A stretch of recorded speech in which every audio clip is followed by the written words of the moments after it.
여보세요? 뭐? 아이폰 SE가 나왔다고? 잠깐만! 이상적 그러나 합리적? 쌀이야! 이게 무슨 뜻이야? 가장 이상적인 중고 부품 조립 폰. 그러나 싸다 혁신적 닥치고 살아. 닥치고 살아? 여러분 안녕하세요. 디에디트 에디터 H입니다. 오래 기다리셨죠? 드디어 나왔습니다. 아이폰 SE 2세대. 여러분 2016년에 나왔던 아이폰 SE 1세대 제품 기억하세요? 아이폰 5S 같은 아담한 사이즈에다가 최신형 칩셋을 탑재해서 굉장히 센세이션한 제품이었죠. 4인치 아이폰에 대한 사용자들의 향수를 자극했을 뿐만 아니라 부품 재활용을 통해 이런 저렴한 가격으로 우리 사용자들의 지갑 사정까지 어루만지는 정말 매력있는 제품이었어요. 최근까지도 아이폰 SE를 고집하고 후속작을 기다리는 마니아층이 꽤 많았거든요. 그래서 이렇게 2세대가 나왔다는 소식에 굉장히 반가우실 것 같아요. 여러분 먼저 비보를 전하자면요. 여전히 4인치 아이폰을 기대하는 분들이 많던데 안타깝게도 새로운 아이폰 SE는 4.7인치입니다. 여러분 이제 애플이 4인치 아이폰을 만드는 일은 다시는 없을 것 같아요. 멸종되셨습니다. 잠시 묵념할게요. 자, 아이폰 SE 2세대에 대해서 간단하게 요약하고 시작하겠습니다. 디스플레이와 디자인은 아이폰 8과 거의 똑같습니다. 당연히 홈버튼이 있고요. 터치 ID 오랜만에 보니까 반갑네요. 대신 페이스 ID는 제외됐습니다. 카메라는 아이폰 8과 동일한 수준이고요. 그리고 프로세서는 아이폰 11 프로 같은 A13 바이오닉 칩셋이 들어갔습니다. 가격은 최저 55만 원부터. 뭔가 기가 솔깃한 혼종이면서 가격도 솔깃하고 뭐 그런 느낌이죠? 자, 이제 하나하나 자세히 살펴볼게요. 겉에서 보기에는 아이폰 8과 완전히 똑같은 골격입니다. 실제로 그 디자인을 재활용한 모델이에요. 그래서 아이폰 8과 케이스까지 호환할 수 있습니다. 다만 아이폰 8 시리즈 같은 경우는 4.7인치 제품이랑 5.7인치 플러스 모델로 나뉘어서 출시됐었는데 아이폰 SE 2세대는 4.7인치 모델 한 종류로만 나왔습니다. 원래 저가 모델일수록 종류가 많아지면 생산 단가를 줄이는데 불리할 수 있거든요. 그래서가 아닐까. 그리고 아이폰 SE 자체가 작은 게 매력이니까. 게다가 여러분 이번에 4.7인치 모델로 나왔잖아요. 4.7인치 아이폰이 애플의 역대 아이폰 중에서도 굉장히 인기가 많은 사이즈였거든요. 애플이 이 4.7인치인 아이폰을 5억대 넘게 팔았다는 얘기를 듣고 제가 정말 깜짝 놀랐습니다. 여러분 그러니까 앞으로도 애플 걱정은 하지 마세요. 알았지? 당연히 세부 사이즈와 무게도 아이폰 8이랑 똑같은데요. 148g으로 아이폰 11 프로 같은 최신 제품이랑 비교하면 확실히 엄청 가볍더라고요. 요즘 아이폰 10 시리즈 2호로 쓰던 분들이 아이폰 8 잡아보면 깜짝 놀랄걸요. 가벼워가지고. 디스플레이 스펙도 아이폰 8과 같습니다. 4.7인치 레티나 HD라고 부르는 LCD 패널에 1334750 해상도가 적용됐습니다. 명암비나 트루톤 지원, 그리고 625니트의 최대 밝기까지 모두 똑같아요. 다른 거라면 아이폰 8까지는 3D 터치가 들어갔었는데 아이폰 SE 2세대에서는 최근 나온 다른 아이폰처럼 햅틱 터치로 대치되었다는 점이 좀 다른 것 같습니다. 디자인을 살펴보다 보니까 저는 개인적으로 좀 아쉬운 점이 있었어요. 이번에는 화이트 컬러에도 전면에 블랙 베젤을 적용했더라고요. 아이폰 8 같은 경우에는 실버나 골드 컬러는 전면에 화이트 베젤을 쓰고 블랙 컬러는 블랙 베젤로 깔맞춤을 해서 뭔가 이제 약간 디자인의 통일성이 있었거든요. 근데 아무래도 이번에는 블랙 베젤만 재생산했나 봐요. 두 가지 컬러를 찍어내면 돈이 올라가서 그랬나 봐요. 이것도 단가 맞추기의 일 아닌가 싶고 애플답지 않은 디테일이라서 조금 아쉽네요. 대신 좀 더 이게 아이폰 8이 아니라 SE 2세대라는 게 티가 날 수는 있겠어요. 굉장히 새로운 포인트였죠? 컬러는 블랙, 프로덕트 레드, 화이트의 세 가지 컬러로 나옵니다.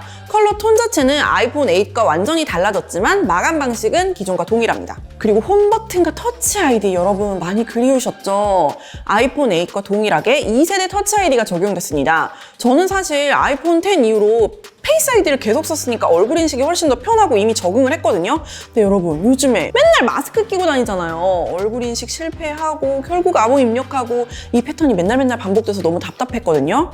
이 타이밍에 홈 버튼이 달린 아이폰이 돌아왔다는 거는 어쩐지 신의 한 수인 거죠.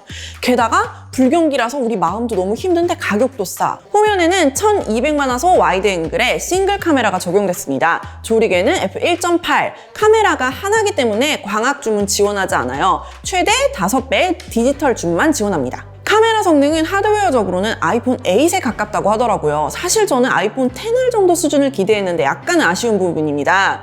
기존 센서를 재활용하면서 이제 또 성능이 좋은 칩셋이 들어갔으니까 이미지 처리, 프로세서의 개선으로 디테일을 개선하지 않았을까라고 생각을 해봅니다. 아이폰 8이랑 동일한 수준의 하드웨어에서 뭐 뉴럴 엔진과 소프트웨어로 얼마나 역할을 할 수 있는지 또 새삼 확인할 수 있는 기회가 되겠네요.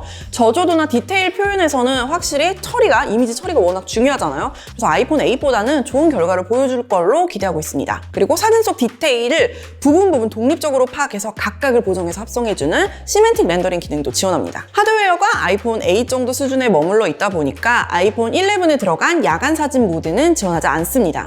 좀 아쉽네요. 대신 아이폰의 매력인 스마트 HDR은 지원하고요. 인물 사진 모드도 지원하기는 하는데 이거는 아이폰 XR에 처음 적용됐을 때처럼 AI 기반이라서 진짜 인물, 사람을 찍을 때만 심도 표현이 가능해요. 그래서 멍멍이나 고양이, 음식 사진에는 인물 사진 효과를 적용할 수 없습니다. 대신 조명 효과는 6가지 효과를 모두 지원하네요. 동영상 기능 자체는 최신 플래그십 아이폰이랑 비교해도 그렇게 섭섭하지 않을 것 같아요. 오디오 줌 기능이 빠지긴 했는데 이건 뭐 솔직히 여러분도 상관없으시죠?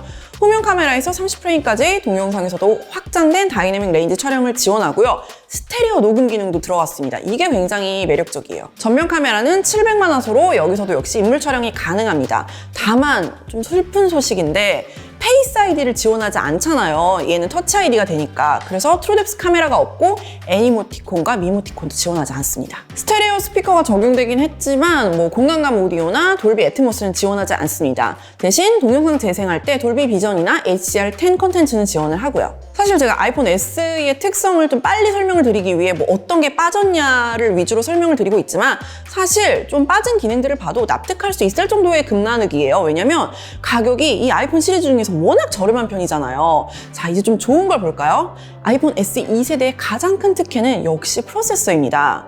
애플 홈페이지만 가봐도 여러분 정말 엄청나게 생색내고 있어요. 어라? 아이폰 11 프로 칩셋이 왜 여기에?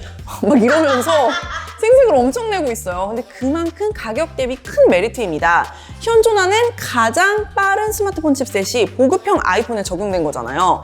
A13 바이오닉 칩에 3세대 뉴럴 엔진이 적용돼서 어떤 사진이나 영상 작업, 증강현실 앱처럼 고성능 작업도 매끄럽게 구현할 수 있습니다. 사실 이것만으로도 여러분 아이폰 SE 2세대는 구입할 가치가 충분해요. 구형 제품을 군데군데 이어붙여서 재활용을 하긴 했지만 가장 중요한 데서 이렇게 빡 질러버리니까 뭐라고 할 말이 없는 거죠. 카메라 같은 경우도 아까 말했던 것처럼 구형 센서인 것 같긴 하지만 A13 바이오닉 칩에 ISP로 끌어올릴 수 있는 잠저력이 상당할 거라고 저는 기대하고 있거든요. 배터리는 지금 아이폰 8에 비해서 약간 줄었다는 이야기가 있는데요. 그 부분은 추후에 확인이 필요할 것 같고요. 중요한 건 성능이 향상되면 배터리 소모가 늘어날 만한 기능이 많아지거든요. 그런데 아이폰 SE 2세대가 아이폰 8과 같은 배터리 시간을 유지하고 있다는 겁니다. 이것도 A13 바이오닉 칩이 작업을 효율적으로 배치해주기 때문에 배터리 효율을 올린 게 아닌가라고 생각합니다. 그리고 아이폰 SE의 램 용량을 다들 많이 궁금해하시는데 아시다시피 애플이 스펙에서 램을 공개하지 않고 있어요.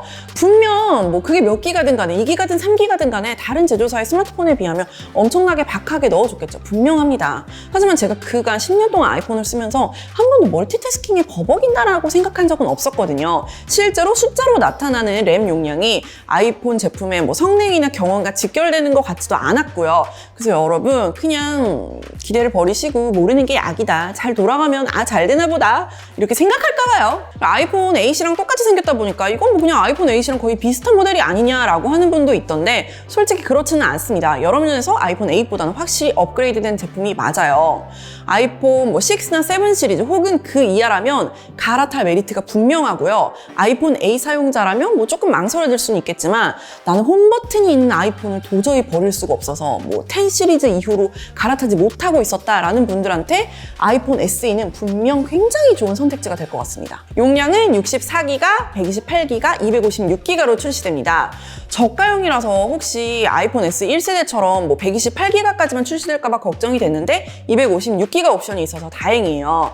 그리고 64기가 기준 55만 원으로 시작하고 128기가가 62만 원, 256기가가 76만 원이에요. 256기가를 사도 70만 원대니까 사실 가격으로는 까기가 지금 좀 어렵죠. 다들 지금 댓글 반응을 보니까 생각보다 싸게 나와서 좀 놀라는 눈치더라고요. 심지어 뭐 구형 기기의 보상 판매를 통해 최대 보상이 적용되면 여러분 38만 원에 살 수 있어요. 와. 진짜 싸지. 그러니까 이게 어저께 사실 그 아이패드용 스마트 키보드 판매가 국내에 풀렸거든요. 방금 전에 결제했는데 얼마였지? 449,000원. 44만 9천 원이었다고 하네요. 아이패드에 붙여서 쓸 수 있는 키보드가 44만 9천 원인데 아이폰 SE가 55만 원이고 부상 판매로 38만 원에도 살 수 있다라고 하면은 과연 어떤 게 미친 걸까요, 여러분? 에디터 H가 미쳤어요. 네, 새로 나온 아이폰 SE는 무선 충전 지원하고요. 10W 고속 충전도 지원합니다. 물론 아이폰 8도 무선 충전 지원했어요. 처음 듣는 눈치네요, 대표님. 하지만 10W 어댑터는 기본 제공 아닌 거 다들 아시죠? 단자는 당연히 라이트닝이고요. IP67 등급의 방수 방진까지 지원합니다. 아이폰 SE는 얼핏 보면은 1세대 SE와 2세대 SE 모델이 전혀 다른 제품처럼 보입니다. 하지만 가장 중요한 핵심적인 세 가지 컨셉은 똑같죠? 작은 사이즈, 강력한 퍼포먼스, 합리적인 가격. 4년 만에 돌아온 아이폰 SE 2세대에 대한 이야기는 여기까지입니다. 그럼 여러분 궁금한 게 있으면 댓글로 달아주시고요. 조만간 대표님이 결제해 주시면 리뷰해보도록 하겠습니다. 댓글에 이런 게 달렸더라고. 대표님이 결제해서 경함이가 리뷰해주면 좋겠다. 대표님 왜 갑자기 핸드폰 봐요? 왜 나랑 눈을 못 마주쳐? 여러분 그럼 다음 영상에 만날게요. 궁금한 거 있으면 댓글로 많이 질문해주세요. 빠이! 에디터 H 아이폰 SE 하나도 안 궁금해요. 아 댓글이야 그게 지금? 너 네티즌이야? 괜찮아요.